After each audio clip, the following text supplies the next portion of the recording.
जय माँ बगलामुखी। आज हम आपको बताएंगे जन्म कुंडली के चतुर्थ भाव में चंद्रमा का क्या फल होता है। आइए जानिए जन्म कुंडली के द्वारा। ये है सिंह लगन की कुंडली। यहाँ हो गया कन्या राशि, तुला राशि और वृश्चिक राशि, धनु राशि, मकर राशि, कुंभ राशि, मीन राशि, मेष राशि और वृष राशि, मिथुन राशि और कर्क राशि। अब चंद्रमा जो है, चंद्रमा बैठा है चतुर्थ भाव में वृश्चिक राशि पर। क्या बैठा है चंद्रमा? चंद्रमा जो है सिंह लगन की कुंडली में चतुर्थ भाव में वृश्चिक राशि पर चंद्रमा बैठा है और चंद्रमा जो है वो है नीच राशि पर। चंद्रमा नीच राशि पर है चतुर्थ भाव में। इसी प्रकार चंद्रमा की पूर्ण दृष्टि, सप्तम दृष्टि पड़ रही है। सप्तम दृष्टि ये है दसम भाव। दसम भाव में चंद्रमा की पड़ रही है उच्च दृष्टि, वृष राशि पर उच्च दृष्टि। ये चंद्रमा यहाँ से सप्तम दृष्टि, उच्च दृष्टि डाल रहा है वृष राशि पर, दसम भाव पर उच्च दृष्टि। और यह स्थान दसम भाव पिता का स्थान होता है। राज्य, नौकरी, व्यवसाय, राज, समाज का यह स्थान है और यह है माँ का स्थान। और इसमें जो है विद्या, भूमि जायदाद, मकान और माता आदि का यह स्थान है। तो इसमें जो है चंद्रमा कष्टकारी प्रभाव डालेगा। कष्टकारी प्रभाव। और इसमें रहेगा चंद्रमा का शुभ प्रभाव। क्या रहेगा इसमें? चंद्रमा का शुभ प्रभाव। यहाँ शुभ देगा चंद्रमा, शुभ फल देगा और यहाँ कष्ट फल देगा। तो अगर चंद्रमा के साथ यहाँ राहु बैठ जाता है, अगर चंद्रमा के साथ यहाँ राहु भी बैठ जाता है तो राहु भी वृश्चिक राशि पर नीच का होता है और चंद्रमा भी वृश्चिक राशि पर नीच का होता है। तो ये जब दोनों ग्रह नीच राशि पर बैठ जाते हैं और दोनों ही आपस में शत्रु हैं, चंद्र और राहु। और राहु जब चंद्र के साथ होता है तो चंद्रग्रहण दोष भी होता है। यानी ये चतुर्थ स्थान जो है भयंकर कष्टकारी हो जाता है, क्योंकि एक तो राहु नीच का, चंद्रमा नीच का, दूसरा दोनों आपस में शत्रु और तीसरा चंद्रग्रहण दोष। इस प्रकार चतुर्थ भाव कष्टकारी होता है।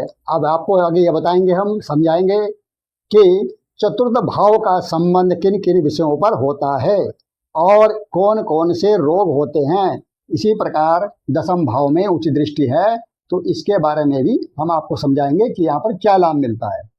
तो जानिए कुंडली के आगे रहस्य को। हाँ, तो जानिए, जब सिंह लगन की जन्म कुंडली में चौथे भाव में चंद्रमा मंगल की राशि वृश्चिक नीच राशि पर बैठा है तो कष्टकारी प्रभाव रहेगा। और अपने स्थान से पूर्ण सप्तम दृष्टि 10वें स्थान वृष राशि पर उच्च दृष्टि से देख रहा है, शुभ फल देगा। अब यह जानना चाहिए किन स्थानों पर चंद्रमा किन विषयों पर शुभ अशुभ प्रभाव देगा और रोग किस प्रकार के होंगे, उसके उपाय क्या हैं। सबसे पहले चौथे स्थान जहां चंद्रमा नीच राशि पर है तो किन विषयों पर कष्टकारी प्रभाव रहेगा, जैसे मित्रों और शुभ चिंतकों से सुख का अभाव, घर, भूमि, जायदाद, आवास एवं उद्योगों के लिए भवन, दुकान, वाहन में हानि, कष्ट, ग्राम, बाग बगीचे, कृषि, दूध, पशु, पानी, यात्रा, भ्रमण, गृह प्रवेश, माता पक्ष के लोग, विद्या, विश्वास, घर छोड़ना, सामाजिक कार्यकर्ता, झूठे आरोप, माता, सास ससुर, भोज्य पदार्थ, कीर्ति, लोकप्रियता, इन विषयों पर चंद्रमा का प्रभाव कष्टकारी रहेगा। घर के अंदर खर्च की कमी के कारण से परेशानी और कष्ट के योग बनेंगे। मानसिक चिंता, तनाव, अशांति के योग हैं। 7वीं पूर्ण दृष्टि से पिता, राज्य, समाज व नौकरी व्यवसाय में उच्च राशि पर देखने से भारी स्थानों के मनोयोग की शक्ति के प्रभाव से मान प्राप्त करेगा और पिता स्थान के संबंध में बड़ी ऊंची भावना रहेगी। अगर चंद्रमा किसी भी स्थान पर जब राहु के साथ बैठता है तो ज़्यादा ही कष्टकारी होता है, मानसिक स्थिति बिगड़ जाती है।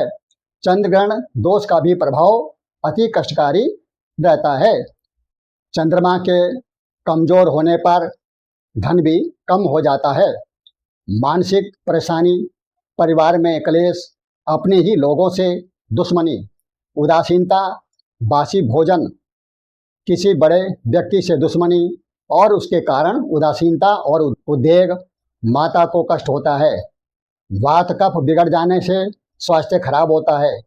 पानी से डर या खतरा, पशु हानि, बुरा भाग्य, जमीन जायदाद की हानि का योग बनता है। रोग हैं जैसे अनिद्रा, कफ, चर्म रोग, पाचन संस्थान, अजीर्ण, ठंडा बुखार, सर्द गर्म के रोग, गठिया, मानसिक तनाव, पेट के समस्त रोग, जानवरों से हमला, स्तन, आंतें, लसीका, फेफड़ा, सिर दर्द आदि रोग होते हैं। माता और उसके मित्र पक्ष के लोगों को ये रोग कष्ट देते हैं। राहु चंद्रमा के साथ होने से यादाश्त पर कमजोरी होती है, भूलने की बीमारी होती है।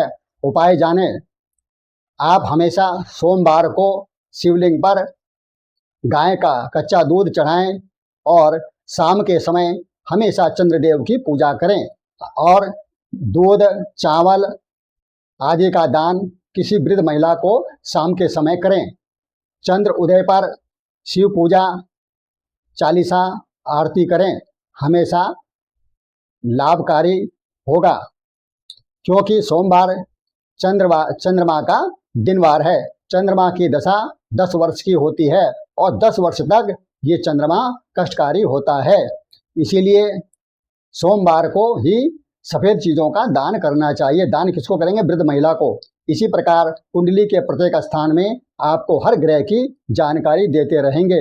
लाभ उठाएं, जीवन सुखमय बनाएं।